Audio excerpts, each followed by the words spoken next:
Good morning, class 9th. We are in chapter structure of the atom.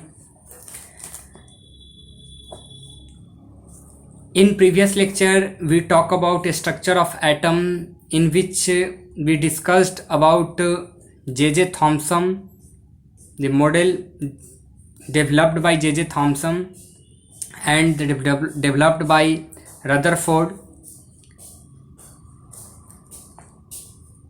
There is something that need to discuss about Rutherford experiment.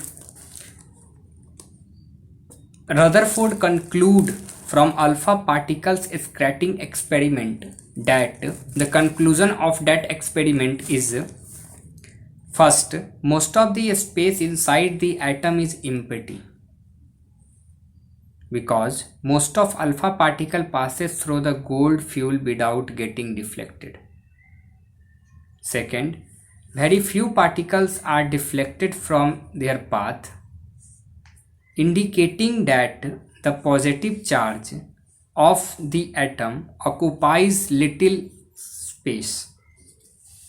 Third, a very small fraction of alpha particles were deflected by 180 degree, indicating that all the positive charge and mass of the gold atom were concentrated in a very small volume within the atom. From the data, he also calculated that the radius of nucleus is about 10 to power 5 times less than the radius of the atom. On the basis of experiment, Rutherford put forward the nuclear model of an atom which had the following features. There is a positively charged center in an atom called nucleus. I repeat, there is a positively charged center of an atom which is known as nucleus. Nearly all the mass of an atom resides in the nucleus. Second, the electrons revolve around the nucleus in circular path. The size of the nucleus is very small as compared to the size of the atom. Some drawback of Rutherford's model of the atom are, let us discuss about some drawback. The revolution of electron in a circular orbit is not expected to be stable. Any particle in a circular orbit could undergo acceleration. During acceleration, charged particle could radiate energy, and the revolving electron could lose energy, finally fall into nucleus. Whatever the energy revolving around nucleus, when it lose energy, it fall into the nucleus. If this were so, the electron should be highly unstable and hence matter could not exist in the form that we know. We know that atoms are quite stable. These are the drawbacks of Rutherford model of an atom. Now, let us discuss about third scientist who made the model of an atom. Bohr's model of an atom. Niels Bohr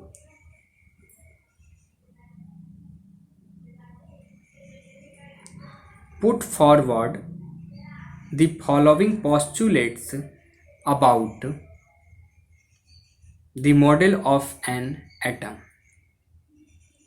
Only certain special orbits known as discrete orbits of electrons are allowed inside the atom. While revolving in discrete orbits, the electrons do not radiate energy. I repeat, there is some postulates given by Niels Bohr about the model of an atom are: only certain special orbit known as discrete orbit of electron are allowed inside the atom. While revolving in discrete orbit, the electron do not radiate energy. These orbit or cell are called energy level, and energy level in an atom are shown in figure 4.3. You can see this energy level. Okay, this is the nucleus and this is the cell, K cell, L cell, M cell, N cell. Okay, cell number 1 to 4. Okay, these orbits or cell are represented by the letter K, L, M, N, or the numbers 1 2 3 4 dot dot dot. Okay, so this is all about Bohr's model of an atom. Let us talk about neutron. What is neutron? Who discovered it? When? Discover in 1932, J. Chadwick, scientist, J. Chadwick discovered another subatomic particle which had no charge and a mass nearly equal to that of a proton. It was eventually named as neutron. Neutrons are present in the nucleus of all atoms except hydrogen. In general, a neutron is represented as N.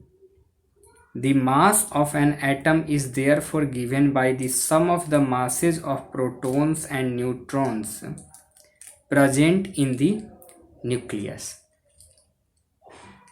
So, neutron is another type of subparticle which having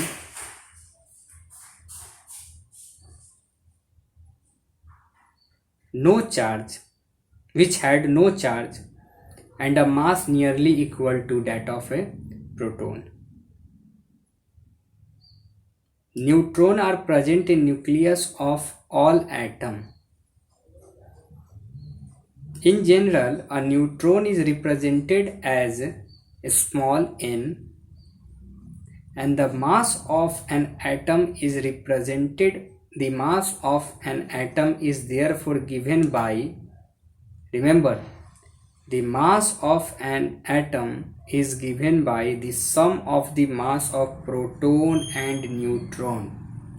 Proton and neutron present in the nucleus.